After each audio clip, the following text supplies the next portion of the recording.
Same way we always have. I mean, throw it and catch it and just practice it. I mean, there's nothing else you can do. We dropped some, but we made some good catches too. We're not throwing it like we want to, and I'm not trying to make any excuses, but it was a little wet. Unless you were down on the field, you wouldn't know. But up until then, we've been throwing it pretty good. So we just got to become accountable, run our routes, catch the ball, throw it. I mean, it's protected. It's not just one particular thing, but it's like I've told our players. I mean, we've got to practice the passing game well during the week to execute it on Saturday. So we just got to continue to do it. It's not like we put a lot of new stuff in. We're doing the same stuff. So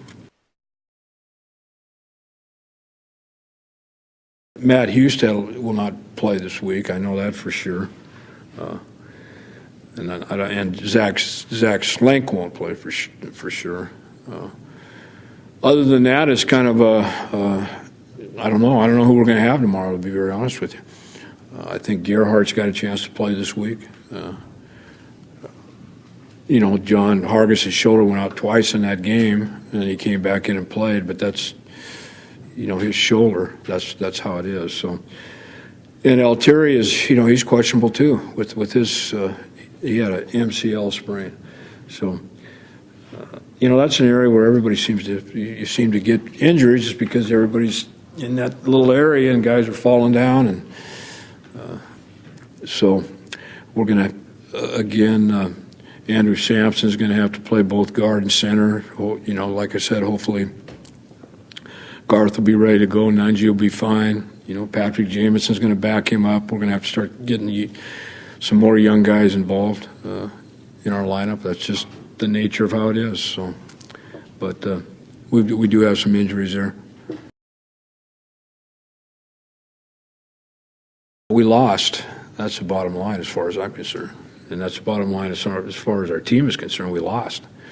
We had a chance to win that football game. And we weren't going down there with the idea to do anything but win that football game. And we couldn't, and we didn't do it at the end when we had an opportunity to do it. So I thought our guys played extremely hard. They have pretty much all year.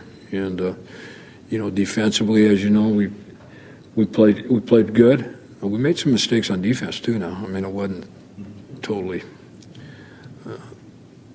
non-mistake free on defense, but that's a hard place to play. And we went in there and I thought played good. We got to play better. I mean, we got a 9-game run here that's not going to be very easy. So I mean, it all starts. As far as I'm concerned, that game's behind us. We learned something from it, but it makes no difference now. I mean, we've got to play Oregon State to start the Pac-10 season. That's what it's all about. Our players know what it's all about. I mean, they know that, our goal every year is to compete for the Pac-10 championships. That's what we're here for. I mean, that's what it's all about for us. Obviously, you'd love to win a game like we had Saturday, but, I mean, our goal every year is to win a Pac-10 championship, to compete for it, and so now it's a start. It's a new season as far as we're concerned, and we're playing an awfully good football team, and so every week, as you can see now in this Pac-10, as you look at the games that have been played, I mean, watch out. Who knows what's going to happen? So you better be prepared. I don't think that'll bother him because he knows that I don't worry about it. So, I mean, that's the bottom line. You can't play that position and worry about what people say. I mean, if you do, you got a problem. And just like a coach, you can't worry about what people say. You just got to coach and do what you think's best for the football team and the opportunity to win games. That's all. We're all in it to win, so everybody's going to do what it takes. And he's only played 3 football games, so we'll see what happens. But I think he's played pretty darn good, and obviously his stats weren't as good Saturday, but he did some awfully good things in that game too. I mean, he made some throws at the end of the game that were pretty darn good. So when you sit and evaluate everything that he does every day, like I do, it's a little different than somebody from the outside, watching a game.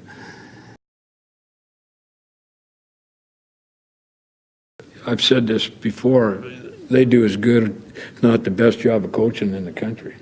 And when I talk about that, I'm talking about how they prepare for games, but who they have in their program. They have guys in their program that fit into what they want to do. They play their rear ends off. They believe in what they're doing. You watch them every year, whether they lose 2 games or they win 5 in a row. They're very steady in their program. And so, they could win the next frickin' 8 games in a row. Who knows? They've done it before. So, they're talented. They got the Rogers brothers. They're as good as anybody in our league at their position. Their front's getting a lot better. They're getting healthier. And they just, that game against Arizona was a game that back and forth, same thing with Cincinnati as I've watched it. So I don't see them any different than they've been the last couple of years. So nothing would surprise me what happens. But they do a good job, and they do a great job with their running game, with Jaquiz and things that he can do. He's special. You better tackle him. And then James, he's involved in it as much, reverses and all that. And then both our quarterbacks, Canfield's been around for a long time, so he's an awfully good player. So we got our hands full, and our players know that. So Chuck Banker, he does a great job coaching there. They recruit players to do what they do. They pressure you up the football field with their ends. They've got good down guys. Their linebackers run around and make a lot of plays. They give you some they blitz and play the 30 defense, do some different things. But they don't do a lot of things. But what they do very, very well.